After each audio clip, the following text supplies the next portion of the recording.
just finished our trip to Bali, and this is our guide to help you get through your trip to Bali. First of all, how to get to Bali. Bali is visa on arrival for many countries with a few exceptions which will be linked down in the description. Recently, online visa on arrival has just been activated, and that is how we took our visa. The process is easy. All you have to do is apply your visa online, pay the fees, print out the ticket and bring it up to the front. One thing you have to note is after you collect your baggage, right in front of the baggage section is a table with a QR code.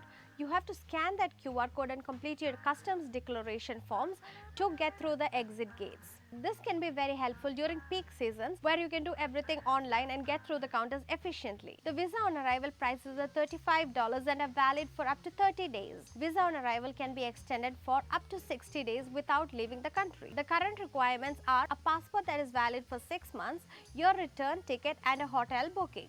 A COVID vaccine was required at the time of COVID but not currently. The website states that the vaccine is required but no one asked us at the airport, so I guess we don't need it anymore. In the airport itself, you will see a lot of money exchange counters. These counters are highly expensive compared to the rates that are outside. So we suggest you exchange the money outside the airport where there are various number of exchange counters with better rates. For money exchange, be sure to exchange your money from an authorized money exchange service. A few unauthorized counters try to take small notes without people's notice. Authorized counters count the money in front of you and count it again and ask you to count your money. So be sure to get your money exchanged at an authorized center. Moving on to the taxis. Many taxis are available as soon as you exit the airport, but these taxis are highly expensive, and since they know that you're new to Bali, they will try to quote a high price which is completely unreasonable. You have to try to bargain with them, or there are many other options such as Grab, Gojek and many apps we will cover in the next section. Bluebird taxis are also a good option, or any taxi that has a meter on. As long as they have their meter on, it's safe to go in, but do not go for the prices they suggest. For tourists, shuttle services are most commonly available from your accommodation, so if you communicate with your accommodation, they might be able to arrange shuttle services to and from the airport. So that is also a very good option. When traveling in taxis or the Gojek apps, always make sure to keep correct change with you in hand for the transportations, as the drivers may try to con you out of a small amount of change if they know you're new to Bali. So always make sure to check your change and carry change with you at all times. Moving on to the apps to download. Gojek is the #1 and must-have app when you're traveling to Bali. For everything from food to medications to transport, Gojek is your go-to app. The next is Grab. Grab is a substitute, but we felt Gojek was more useful, more convenient and fast. Another app to download to get around is Google Maps. We found Google Maps to be more efficient and effective around Bali and around the places in Bali. Also in Google Maps, you can download the maps when you're online and use it when you're offline in travel. Another app that you completely require and a lot of people in Bali use to communicate is WhatsApp. Most people may already have WhatsApp, but WhatsApp is the #1 communication source in Bali. Hotels, accommodations, everyone communicates to WhatsApp. Two other apps that you completely need when you come to Bali are Klook and Get Your Guide. Through Get Your Guide app, you can plan your whole day, pay online, and the driver will arrive at your doorstep the next day. In the application, you can choose either a driver or you can select a driver cum guide. A driver will merely drive you to the locations, where a guide will help you, explain the places to you, help you with pictures and such. So the choice is yours.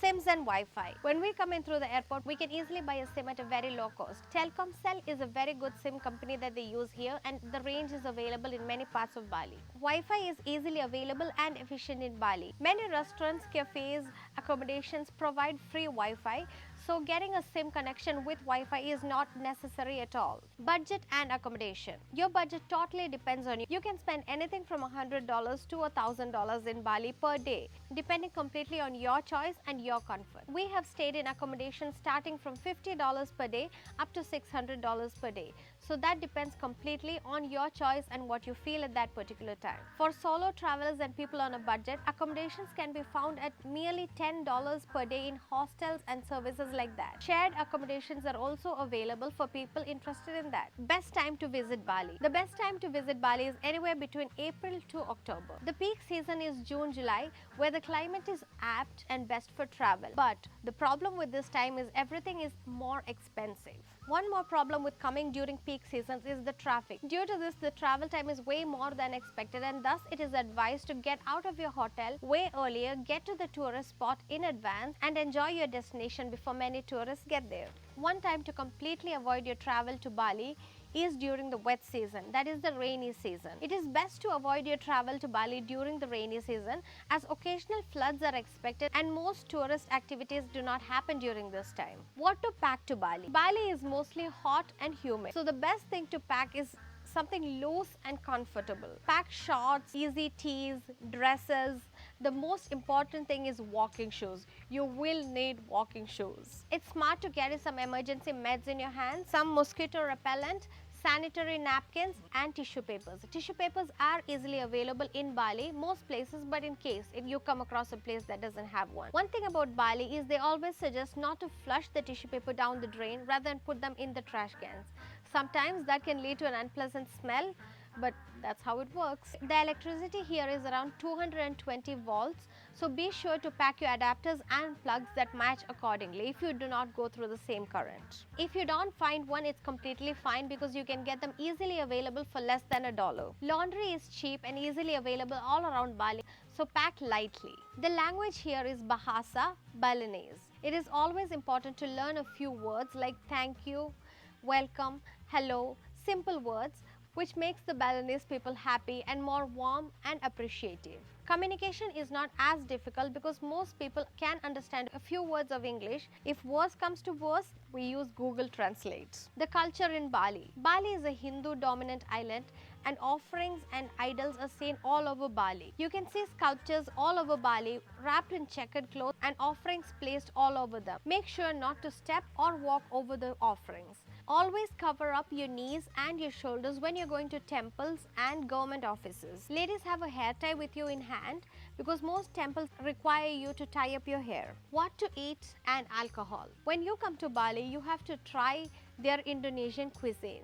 Warungs are small local family-owned restaurants that offer authentic Indonesian cuisine. It is always nice to try authentic Indonesian food from a warung. When in Bali, try to taste the nasi goreng, mie goreng, and their pork specialty, which is babi guling. Babi guling is a Bali specialty. When everything else is an Indonesian specialty, babi guling, which is a pig roast, is a Bali specialty, so make sure to try that when in Bali. Alcohol is expensive compared to other countries but is very easily available all over the island. Arak is the local liquor and you should try it if you get a chance. The water and ice. Do not bring tap water at any cost. Tap water is only for brushing and showering. Please do not drink this at any cost. Bali belly is a thing. Try not to eat from small unhygienic warungs as you do not want to upset your stomach on your vacation. The length of your stay. We stayed for 2 weeks in Bali and we were able to cover a huge amount of Bali. 2 weeks is not enough, but we can make do with that. Bali is very vast. You can cover the major tourist attractions in even a week, but if you have a month, the more you can cover. Rabies. Bali has not yet been free from rabies cases. As of July 2023, rabies infections has resulted in 4 deaths in Bali. So please be cautious while petting the stray dogs.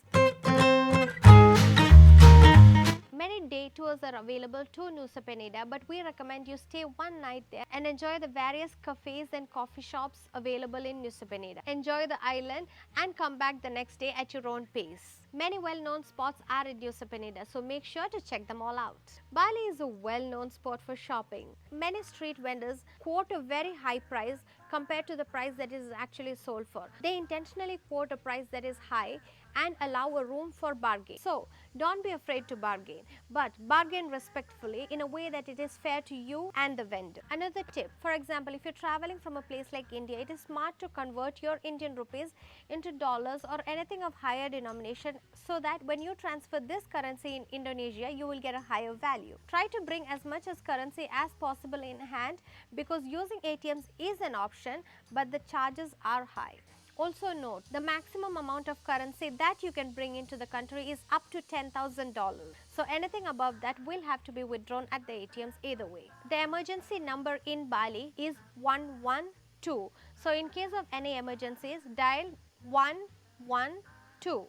So overall, this is our experience in Bali. What we completely recommend for you to do is watch the fire dance at Uluwatu temple, attend a cooking class, trek up Mount Batur, take up a quad bag challenge. All in all, whatever you do, have fun in Bali. Please check out our previous Bali videos and don't forget to subscribe.